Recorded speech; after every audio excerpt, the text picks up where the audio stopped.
Welcome to our deep dive today. Okay. We're going to be exploring this research paper Right. from February 2008.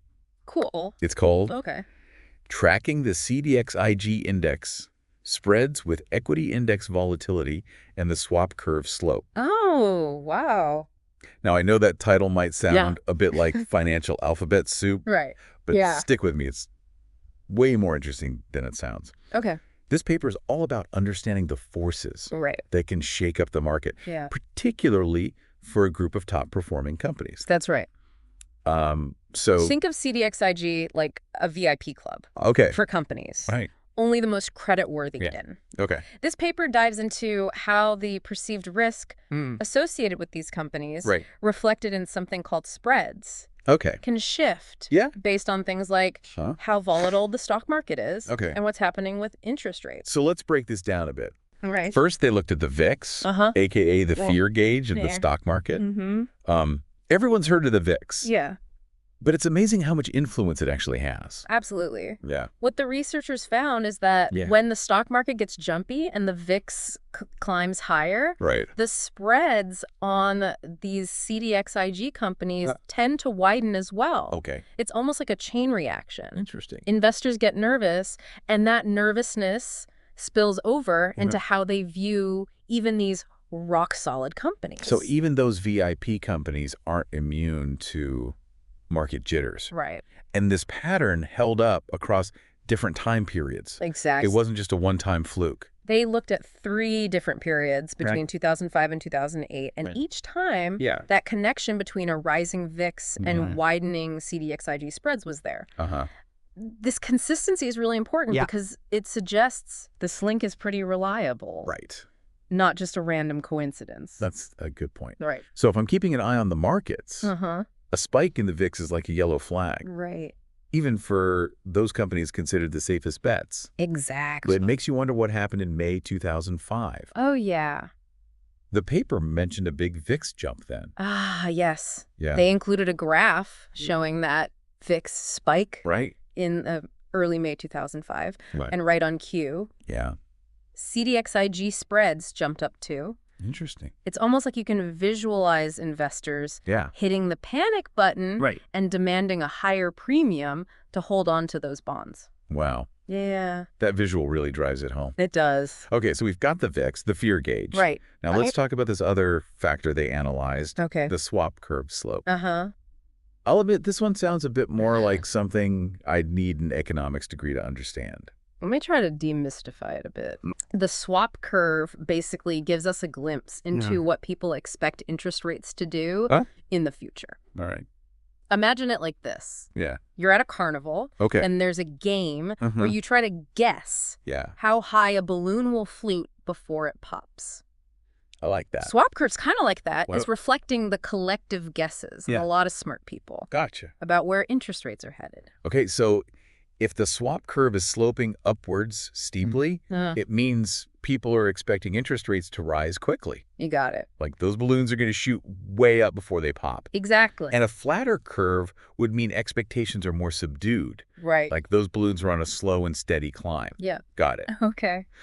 So how does this balloon game of the swap curve tie back to those CDXIG spreads? Well, that's where things get interesting. Okay. Unlike with the VIX, Right. where the relationship was super consistent. The swap curve's impact on CDXIG spreads Right. was a bit more fickle. Okay. It wasn't always a clear-cut connection. So it's not as simple as saying steep curve equals wider spreads. Right. Okay. There's a bit more nuance to it. Gotcha. What the researchers discovered is that the swap curve's influence seems to kick in when the slope hits a certain level. Okay. Kind of like a threshold. A threshold. Okay. They found that when the slope is at or above 15 basis points, Right. that's when it really starts to have Okay. noticeable impact on CDXIG spreads. Okay, so 15 basis points is like the magic number to watch. Anything below that. And the swap curve's predictive power fades away. And they even have a graph in the paper that shows this visually. Okay. You can see that when the slope dips below that 15 basis point mark, the connection between the swap curve and CDXIG spreads weakens. Okay, it's like the signal gets fuzzy. Interesting. Yeah. So we need to pay attention to both the direction of the co-op curve and whether it's crossed that 15 basis point line. Exactly. It's a two-part clue. Yeah. Kind of like a secret code. And just like any good code, there's more to decipher. All right. The real breakthrough in this research came when they decided to look at both the VIX and the swap curve together. That's when they started to see even stronger predictive power than when looking at each factor in isolation. So it's not enough to just look at the fear gauge or the interest rate crystal ball separately. You have to consider them together. Think of it like this. Okay. You're trying to figure out the best route to a destination. Okay. You could look at a map showing traffic conditions, or you could look at another map showing road closures. Yeah. But if you combine those two maps, you get a much clearer picture of the optimal path. That makes sense. Right. So by combining the VIX and the swap curve, we're essentially getting a more complete picture of what's driving those CDXIG spreads. Right. Did the researchers test out this combo model? They did. To see if it actually worked? And the results were pretty compelling, especially when things got a little chaotic in the markets. For example, in the months leading up to the 2008 financial crisis, a period of extreme market stress, they found that using the VIX or the swap curve alone didn't give them very accurate predictions for CDXIG spreads. So during that wild period, the individual models were kind of missing the mark. Yes, but here's the kicker. When they used their combined model, taking into account both the VIX and the swap curve, their predictions were spot on. Wow. It's like they found the secret formula to unlock the market's movements even during a super turbulent time. That's fascinating. Right. It highlights just how powerful it can be to look at multiple factors together rather than getting fixated on just one. It's like having a wider lens to view the market through. But hold on. There's another layer to this research, Right. Something about regime changes. Yes. That sounds intriguing. The researchers noticed that sometimes the VIX seemed to be the dominant force driving those CDXIG spreads, while other times the swap curve was calling the shots. Interesting. They labeled these shifts regimes. Imagine it, like the market is playing a game of tug of war. And sometimes one side pulls harder than the other. So it's not always a 50-50 split in terms of influence. Right. Sometimes the fear gauge wins. Exactly. Sometimes the interest rate outlook takes over. Did they uncover any patterns to these regimes? That's what we'll dive into next. They actually identified specific characteristics of these regimes and when they tended to be in play, which is incredibly useful information for anyone trying to understand these market dynamics. It's almost like having a roadmap to navigate the shifts in market sentiment. This is getting really interesting. Feels like we're uncovering a hidden language of the markets. I'm hooked. Let's take a closer look at these regimes in part 2. Sounds good. Picking up where we left off, let's delve deeper into those fascinating regime changes the researchers uncovered. We'll recall we talked about how sometimes the VIX, that fear gauge, was the main driver of those CDXIG spreads. And other times, the swap curve's outlook on future interest rates took the lead. It's like the market was having a personality change. Shifting its focus between those two key influences. Did they find any clues as to what triggered these shifts? That's the million-dollar question, isn't it? And while the research doesn't give us a definitive answer, it does provide some intriguing hints.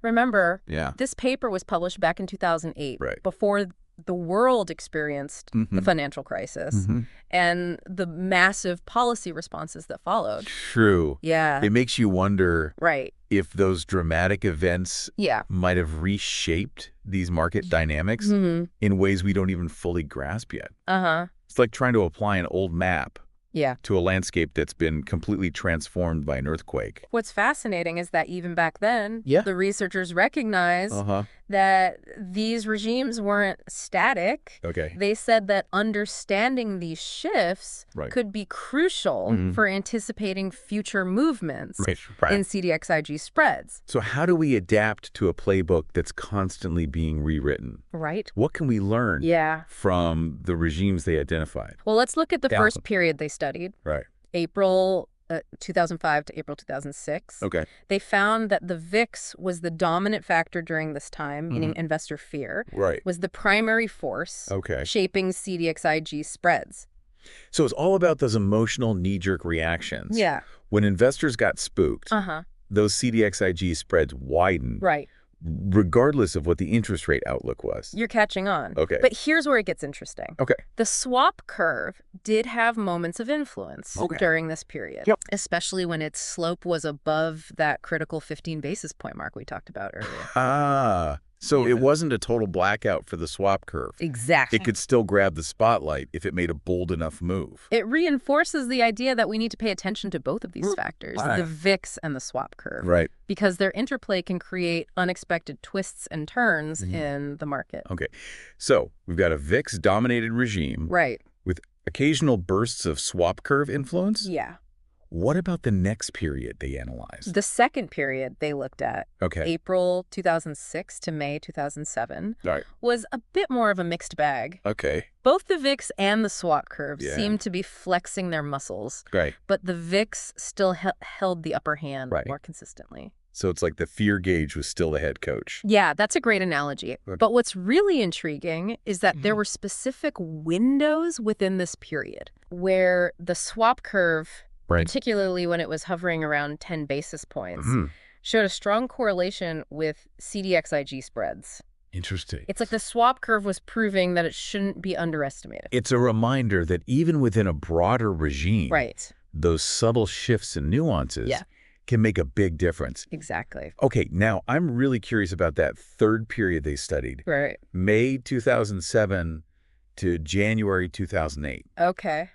That was right before everything hit the fan with the financial crisis, right? You're right. That period was like the calm before the storm. Right. And what the researchers found is that both the VIX and the swap curve played significant roles in driving those CDXIG spreads. Okay. It was like they were both sensing that something big was about to happen. So it was a tag team effort. Precisely. Both factors working together to shape market movements. And remember that combo model we talked about earlier? Well, it really shined during this period. The combined VIX and swap curve model gave the most accurate predictions while relying on either factor alone led to less accurate forecasts. It's like those two indicators were sending out warning signals. Right. Yeah. And by combining their messages, we could have gotten a clearer picture of the impending risk. So if we were back in 2007, armed with this research, what kind of red flags should we have been looking for? Exactly.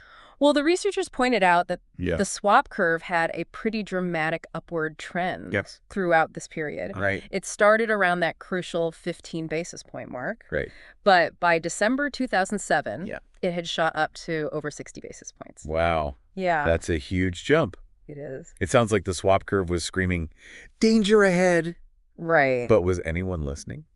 That's the question, isn't it? Right. Often the warning signs are there. But it's how we interpret them and whether we're willing to act on them that matters most. I see. This research suggests that understanding those regime shifts and paying close attention to both the VIX and the swap curve can give us a valuable edge navigating those turbulent waters. It's like having a more sophisticated radar system to detect those market storms before they hit. But let's be honest, the financial landscape has changed drastically since 2008. It has. We've had unprecedented central bank interventions, near zero interest rates for years, and now we're facing rising inflation and fears of a recession. Do these old rules of the game even apply anymore? That's the question we're grappling with, isn't it? Have those regime changes continued in this new era? Have new regimes emerged? And if so, what are their defining characteristics? It's like those researchers handed us a treasure map. But now we have to figure out if it still leads to the buried treasure in this uncharted territory. Exactly. We need a new expedition to explore these questions. Yeah. And that's exactly what we'll do in part 3. All right. We've covered a lot of ground in this deep dive, haven't we? I have. We've explored the VIX, the swap curve, those fascinating regime changes, and even pondered how the financial landscape has transformed since this research was published back in 2008. But let's shift gears for a moment and talk about you. Okay. What can you actually do with this knowledge? Right. How can you apply it to your own financial life? That's the most important question, isn't it? Right. It's all well and good to understand these concepts, but their real value lies in how we use them to make better decisions. Oh, it's not just about being a financial trivia buff. That's right. It's about taking action. Exactly. Think of this deep dive as giving you a new set of lenses to view the markets through. Gotcha. When you hear news about market volatility, interest rate hikes, or even whispers of a recession, you can now ask more informed questions. Is the VIX spiking? What's the swap curve telling us? Could we be entering a new regime? It's like having a secret decoder ring to decipher the language of the markets. Exactly. We're not just passively absorbing information anymore. We're actively analyzing it. Precisely. Okay. And that deeper understanding can empower you to make smarter choices with your money. Gotcha. For example, imagine you're thinking about investing in a particular company. You're feeling good about their fundamentals, but then you notice the VIX is creeping higher and CDXIG spreads are starting to widen. That's a red flag, right? It suggests that even those rock-solid companies might be facing headwinds due to rising risk aversion in the market. So it's about recognizing those subtle shifts in sentiment and adjusting our approach accordingly. Exactly. We're not panicking, but we're also not ignoring the warning signs. On the flip side, imagine the VIX is subdued, the swap curve is stable, and CDXIG spreads are nice and tight.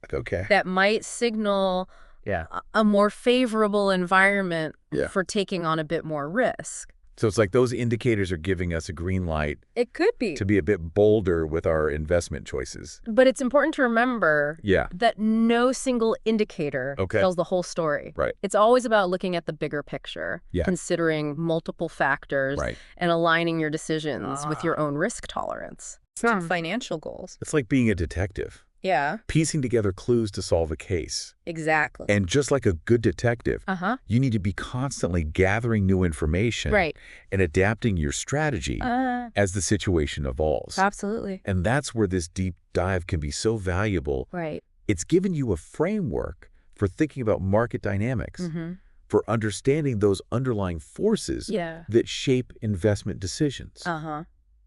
But the journey doesn't end here. No, it doesn't. This research has sparked so many new questions. Are those regime changes still happening in today's market? Have new regimes emerged in this post-financial crisis world? And how can we adapt our strategies to navigate these ever-shifting dynamics? Those are questions that researchers are still exploring, and it's an exciting area of study. Yeah, I bet. Imagine if we could develop real-time models that incorporate not just the VIX and the swap curves, but a whole range of factors from economic indicators to social media sentiment. It would be like having a supercharged crystal ball. Exactly. Powered by artificial intelligence. And who knows what insights we might uncover. It's a reminder that even research published over 15 years ago can still spark new avenues of inquiry and innovation. It also highlights the importance of staying curious. Of constantly seeking out new knowledge and perspectives. The financial world is constantly evolving. And the only way to stay ahead of the curve is to keep learning and adapting. I couldn't agree more. And that's the beauty of these deep dives. We're not just summarizing research. We're using it as a springboard for exploration, critical thinking, and a deeper understanding of the forces shaping our financial world. So the next time you hear about the VIX, the swap curve, or even those mysterious CDXIG spreads, don't just tune it out. think back to this deep dive. Right. Remember those key takeaways. Yeah. And ask yourself, what does this mean for me? Right. How can I use this knowledge to make smarter decisions and navigate the complexities of the market with more confidence? Yeah. Because in the world of finance, okay, knowledge truly is power. And that brings us to the end of our deep dive. All right. We hope you found it insightful, engaging, and maybe even a little bit inspiring. Until next time. Okay. Keep exploring, keep learning, and keep diving deep. Sounds good.